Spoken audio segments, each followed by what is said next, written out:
किया गया है।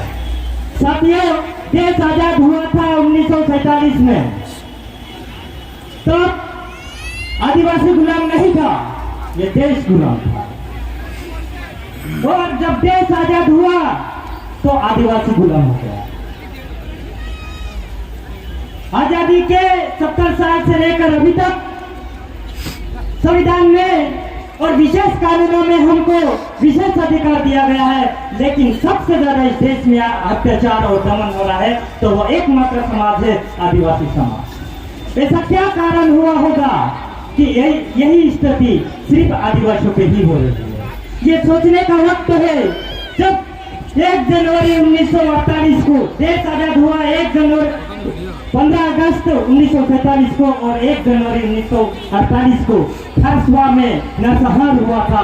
वहाँ पे सरकारी डाटा गजट में लिखा हुआ है कि 50,000 से अधिक आदिवासियों को नरसंहार कर दिया गया था सरकार के द्वारा। इसलिए मैं सरकार के ऊपर ये वाली बात रख रहा हूँ। और दूसरी बात, उसके बाद में 1969 में राजा बलदेव सिंह के विशेष आयोजन जब हुआ था, तब 10,000 से अधिक आदिवासियों को एक साथ गोलियों से भून कर मार डाला था। वैसी घटनाएं कई इस देश में आदिवासियों के साथ हो रहा है। एक तो ये चीज देखो साथियों, इस देश का मालिक आदिवासी होने के बावजूद भी आदिवासियों के साथ नरसंहार करके हत्या कर दी जाती है। उनकी माता बहनों को नंगा करके रोड पे घुमाया जाता है। ये स्थिति सिर्फ आदिवासी समाज के साथ ऐसा क्यों? ये सोचने वाली बात है, आप लोगों को चिंतन करने वाली बात है, क्योंकि एक समय ऐसा आएगा कि मध्य प्रदेश में सबसे ज्यादा आदिवासी रहता है और ये दिन ज्यादा दूर नहीं कि मध्य प्रदेश में भी मणिपुर वाली जैसी घटना यहाँ पे होने लग जाएगी। उसकी तैयारी को लेकर हम क्या सोच रहे हैं? क्यों लाए थे बिरसा मुंडा और टंट्या भील हमारे लिए? ये आप लोगों को सबको चिंतन करना पड़ेगा कि जैसे हमारे पूर्वज ने हमारे लिए लड़ाई लड़ी, वैसे हमको भी उनके विचारधारा और सिद्धांत पर उनके विचारधारा और सिद्धांत पर उनकी लड़ाई को आगे बढ़ाना है। साथियों, वर्तमान में देखें, एक तरफ आदिवासियों को नंगा करके घुमाया जाता है, सैकड़ों लोगों को बंदूक की गोलियों से मार दिया जाता है। और बंदूक की गोली किसकी रहती है? वो सरकार की रहती है। वो बंदूक की गोली मिलिट्री से चोरी करी हुई बंदूक की गोली रहती है और मार दिया जाता है आदिवासियों को। ये समस्या आज इस देश के मणिपुर राज्य में है। उससे पहले ये जो 1 साल पहले असम में हुआ था, जब मुद्दा था एनआरसी का, अब मुद्दा है यूसीसी का। साथियों, जो सरकार जो काले कानून ला रही है वो अलग अलग तरह पे ला रही है और आदिवासियों को निपटाने का काम कर रही है। इसके एवज में हमारी किस तरह की लड़ाई है ये हमको सोचना पड़ेगा। क्या हमने ये रास्ते पे चलना शुरू किया या नहीं, ये हमारे लिए सोचने वाली बात है। ये तुमको तैयारी होने वाली बात है, क्योंकि बिरसा मुंडा और टंट्या भील ने जो लड़ाई लड़ी थी वो आसान नहीं थी, वो आने वाली पीढ़ी के लिए लड़ाई लड़ी गई थी। अब हम अभी वर्तमान में हमारे बहन बेटियों को नहीं बचा पा रहे, तो हम आने वाली पीढ़ी को कैसे बचा पाएंगे? ये हमारे लिए रणनीति तैयार करनी पड़ेगी साथियों। जितने भी ये देश के युवा है, किस विदेश के युवा है, हम लोगों को तैयार होना पड़ेगा कि हमारे समाज की आने वाली पीढ़ी को जिंदा रखने के लिए हमें किस हिसाब से व्यवस्था करना पड़ेगी। ये हमारे आदिवासियों के खून में है, संस्कृति में भी है कि नाचना हमारी संस्कृति है, लड़ना हमारा प्रमुख विचार है कि हमारे जल जंगल जमीन को बचाने के लिए एकमात्र सिद्धांत है जो उनके लिए लड़ी जाने वाली लड़ाई। क्या हम हमारे जल जंगल जमीन के लिए जो बचाने की तैयारी करी है? ये हमारा सवाल है, क्योंकि आज के युवाओं पे ये जिम्मेदारी है आने वाली पीढ़ी को बचाने के लिए। अभी एक तरफ सरकार ये 1 महीने के अंदर में वन अधिनियम में संशोधित कर दी है।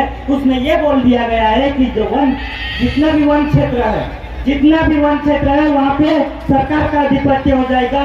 जहाँ जहाँ आदिवासी उनको विस्थापित किया जाएगा। एक तरफ आदिवासियों को विस्थापित किया जाता है, एक तरफ आदिवासियों की महिला के साथ बलात्कार करके मार दिया जाता है, एक तरफ बिजनेस के नाम पे, औद्योगिक के नाम पर उनकी जमीनें छीनी जाती है।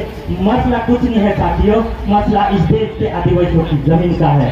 तुम्हारे पास जमीन है, तुम्हारे पास जो जमीन है उस जमीन में जो खनिज संपदा है वो तुम्हारी है। इसलिए इस देश की पूंजीपतियों के नजर में है कि इस देश के जो आदिवासी है उनके पास जो जमीन है उनको छीनो, उनको विस्थापित करो और वहाँ पे अपने अपने उद्योग डालो और ये जो पूंजी है वो पूंजी व्यवस्था को इस देश में लागू करो।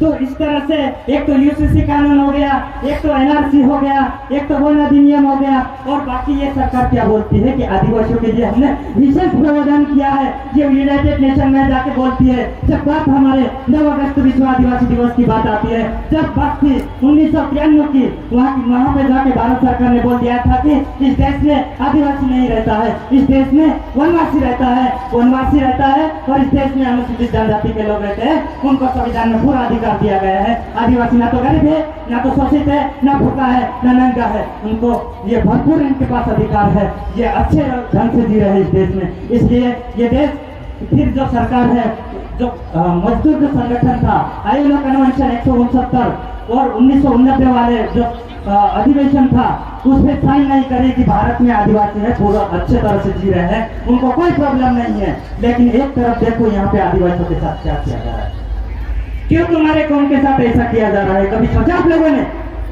भाई आज भी सेंधुआ में देख लो, मध्य प्रदेश में सबसे ज्यादा जमीन आदिवासियों के पास है, और मध्य प्रदेश में ही 2 करोड़ से ज्यादा आदिवासी लोग विस्थापित हो गए। एक योजना चल रही है सरकार की, केंद्र सरकार की, रामपथ गमन का मुद्दा चल रहा है। वहाँ पे डायरेक्शन दिया जा रहा है कि जहाँ जहाँ आदिवासी रहता है उस सेंटर में चिन्हित किया जा रहा है, और रामपथ गमन के नाम से आदिवासियों की जमीन कब्जे में की जा रही है, और जिस जमीन पे आदिवासी है वहाँ पे आदिवासियों को वहाँ से बेदखल करने का मामला चला जा रहा है। साथियों, इस तरह से हमारे पे जितना हो सके उतना सरकार कर रही है। वो इसलिए कर रही है कि हमारा आदमी आज भी सोया हुआ है, गूंगा है, बहरा है, क्योंकि हम हमारे जो अधिकार दिए गए हैं उस अधिकारों पे बात नहीं कर रहे हैं। संख्या बिल ने जो लड़ाई लड़कर जो हमें जमीन दी है, हमने उस पर बात नहीं किया। बिरसा मुंडा ने जो लैंड एक्विजिशन एक्ट 1898 के जो प्रावधान बनवाए, उस पर हमने बात नहीं की। उस समय जब बात थी 1898